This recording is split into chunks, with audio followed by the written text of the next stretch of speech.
saya Linda Fatmawati. Saya dari jurusan Rekam Medis. Di sini saya akan menjawab pertanyaan-pertanyaan dari tugas 7 Pendidikan Kewarganegaraan, yaitu tentang materi wilayah, geografi, teritorial, geopolitik, dan geostrategi Negara Kesatuan Republik Indonesia.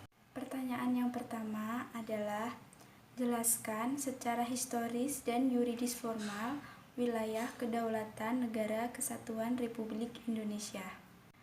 Wilayah kedaulatan Negara Kesatuan Republik Indonesia secara historis dan yuridis formal memiliki eksistensi wilayah daratan, wilayah perairan atau laut, dan wilayah udara, serta kondisi geografi, geopolitik, dan geostrategis dalam rangka mencapai tujuan dan cita-cita bangsa dan negara Indonesia sebagaimana yang dimaksud dengan Undang-Undang Dasar 1945.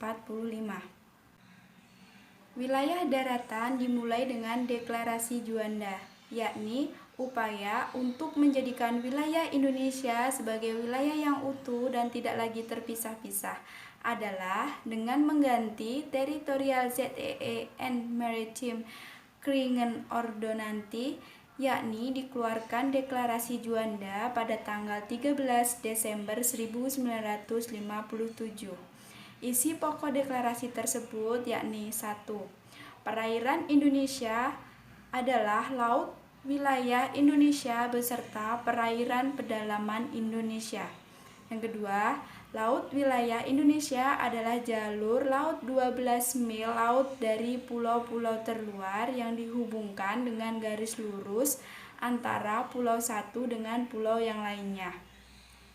Ketiga, apabila ada selat yang lebarnya kurang dari 24 mil laut dan NKRI tidak merupakan satu-satunya negara tepi atau di sebelah wilayah Republik Indonesia ada negara tetangga, maka batas wilayah laut Republik Indonesia ditarik pada tengah selat.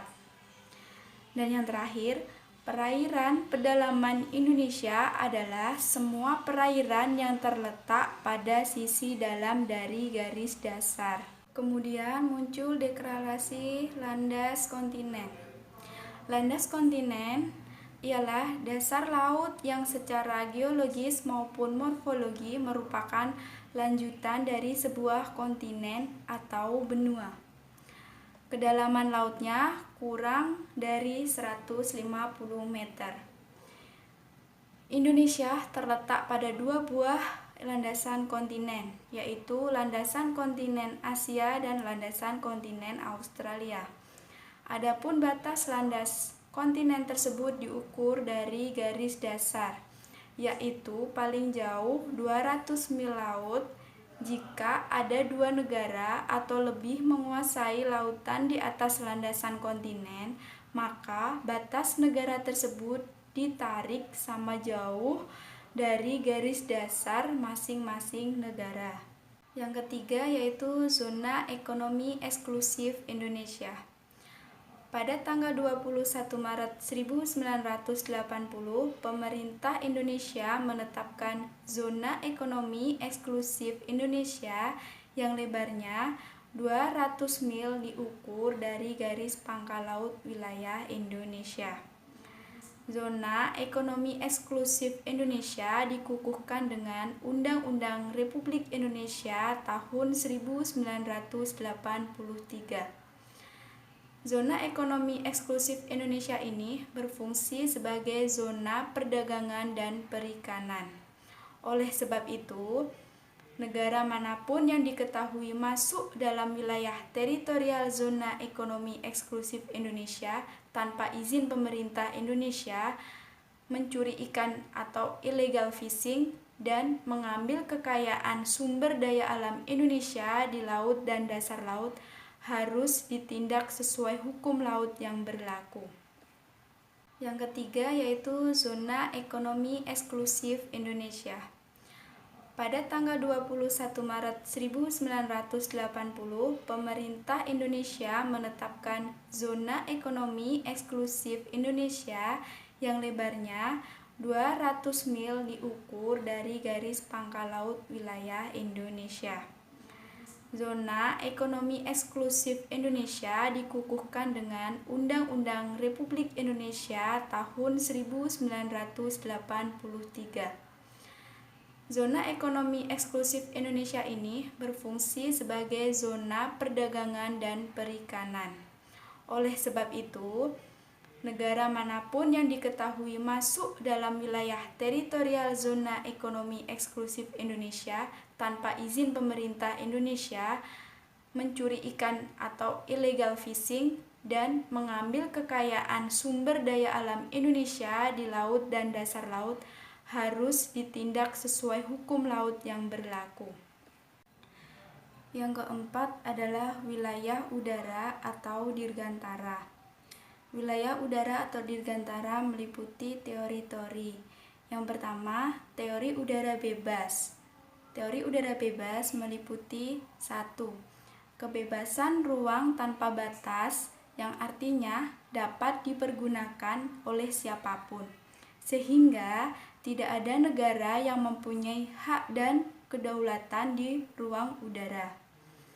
Yang kedua, kebebasan ruang terbatas yang terdiri atas 2 ketentuan berikut. Yang pertama, negara kolong berhak mengambil tindakan tertentu untuk memelihara keamanan dan keselamatan.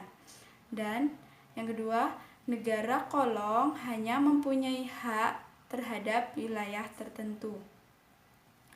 Yang kedua, teori yang menyatakan kedaulatan suatu negara haruslah terbatas, yaitu meliputi teori keamanan, teori penguasaan Cooper, dan 3 teori udara Schaefer. Soal yang kedua yaitu mengapa pembahasan wawasan Nusantara disebut sebagai salah satu inti dari pembelajaran pendidikan kewarganegaraan. Karena tujuan dari mempelajari wawasan Nusantara adalah memahami bahwa eksistensi Negara Kesatuan Republik Indonesia yang merdeka, berdaulat, dan bermartabat dalam lingkup satu kesatuan yang utuh dan menyeluruh. Dengan memahami secara objektif, secara utuh, dan menyeluruh, diharapkan timbul rasa cinta kepada tanah air Indonesia. Dan oleh sebab itu, tidak ada pilihan bagi warga negara selain wajib membela negara. Dengan mencintai tanah air Negara Kesatuan Republik Indonesia, timbul rasa memiliki terhadap bangsa dan negara Indonesia. Dan soal yang ketiga adalah apa yang Anda ketahui tentang Zona Ekonomi Eksklusif Indonesia?